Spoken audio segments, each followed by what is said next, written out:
tired of hopping on Roblox and then seeing only slop games? Me too, which is why today I'm starting a series where people can actually find good Roblox games to play. Every month I'll compile 20 of the best games that are either new, got an update in that month, or are just fun games to play, and I'll be showing them off to all of you guys. So make sure to subscribe and hit that bell icon, but let's get into it. Our first game is an FPS game called Dogs of War World War II, which has been absolutely blowing up lately, and it's quite a fun game. It's an FPS game with an incredibly unique art style for Roblox, and although the gameplay isn't particularly revolutionary, it's definitely worth checking out, and make sure you use the frag grenades. That's all I'm gonna say. The frag grenades are a little OP.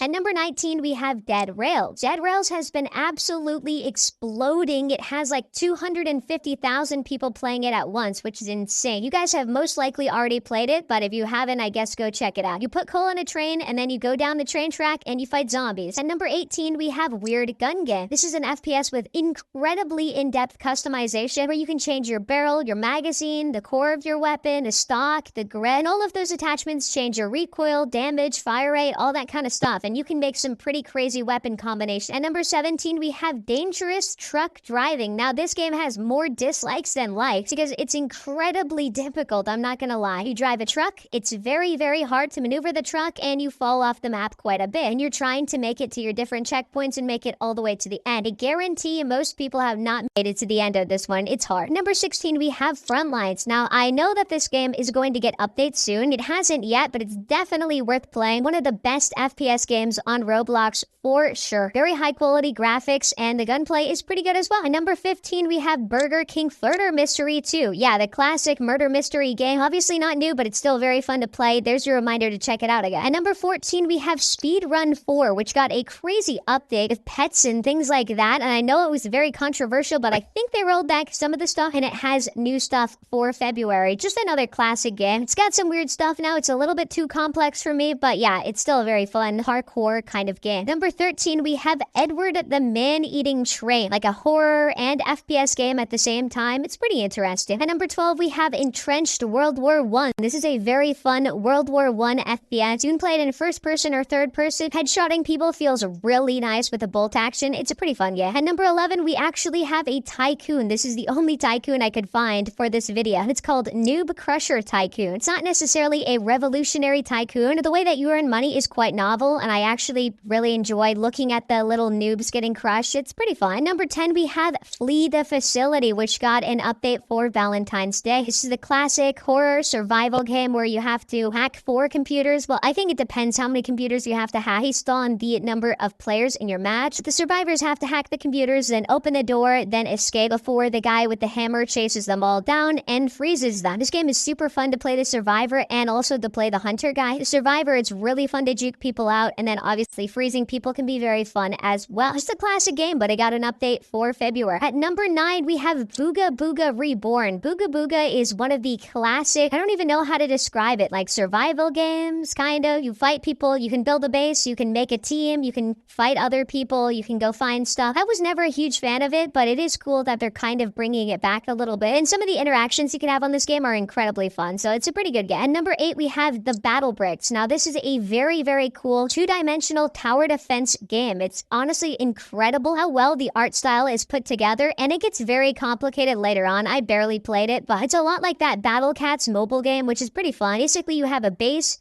You can spawn your units from that base, and they walk to the other side. The other guy's units walk back to your side, and they fight in the middle. And your goal is to try to push up to the enemy side and then destroy their base. Your base can also fire a weapon, and you can also upgrade your base as well in terms of how much health it has. It's a pretty fun game. At number 7, we have Grave. I'm not going to say the second word so I don't get canceled because I might say it. This is an incredibly atmospheric, like World War II underground FPS. You can make a tunnel with your pickaxe. You can fight people. You can switch your shoulder, which is a very cool mechanic for a third-person game. I don't think I've ever seen that on Roblox, which is really cool. You can lean over your left shoulder or your right shoulder, which really helps you with peeking around corners. It's definitely a very fun game. It's very difficult. The respawns are very long, and the atmosphere with the audio is crazy. Take a listen to this.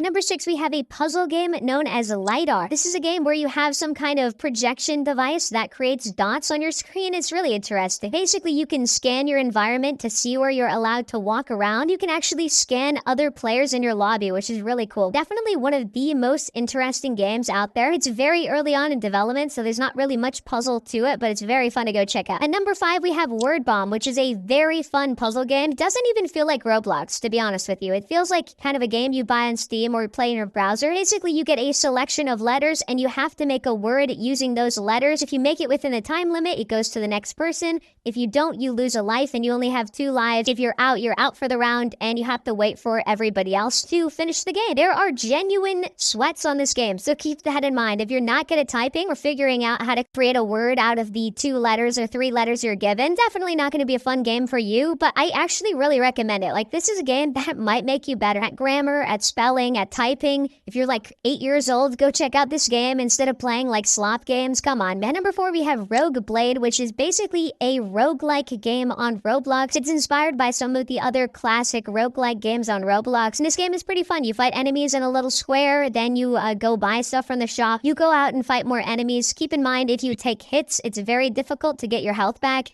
It's kind of a war of attrition in that way, and a lot of games are kind of like that. Like randomly generated droids, shout out to that one. That's not on this list, but both those games are pretty fun. At number 3, we have Running from the Internet. Now, this has a very nice looking art style. It's one of those Nextbot games where you have the PNGs chasing you, but a lot of the games actually come down to player versus player combat. You get mystery boxes, and you can get landmines. You can get like a snowball. You can get a box that explodes. There are a lot of different power-ups, and I believe you get to make like a card deck of your different power-ups that you can use, which is honestly a very cool feature. I don't know if it's that balanced because I think some of them are better than others. It's kind of interesting that you can make your own custom build. I haven't tried it really, but yeah, it's really fun. It's just fun to throw boxes at people and they blow up. At number 2, we have The Flappy Men. Now, this is a very fun FPS game with a bunch of different classes. It's another one of those games with the classic Roblox style. Most of the games with this style, honestly, are very good. They take the classic Roblox art style, which is very easy to implement into games, and then they just make a fun game out of it. Honestly, the animations on this game are very fun and probably took a lot more time than they kind of look like they do, but there's different objectives in the game. You have a bunch of different classes that all have their own unique weapons, and the weapons are quite unique. There's a railgun guy, sniper guy, melee people. There's a bunch of different stuff. And at number 1, we have Lexington Concord, which is a very fun 1700s American Revolution FPS. I don't know if I should call it FPS. It's one of those games where you have a musket and you shoot very, very slow. You can use melee, a bayonet, and your weapons do a ton of damage. And it's really fun because you actually have to work together with your team in this kind of game because everybody shoots so slow. So it can take a lot of coordination and it makes the game a lot more fun than it really looks like it does because, yeah, you shoot slow, but it's not like Frontlines where you just kind of go off on your own. You got to play with your team, and that's pretty fun. Anyways, make sure you subscribe and comment more games for next video. But yeah, I'll see you all in the next one.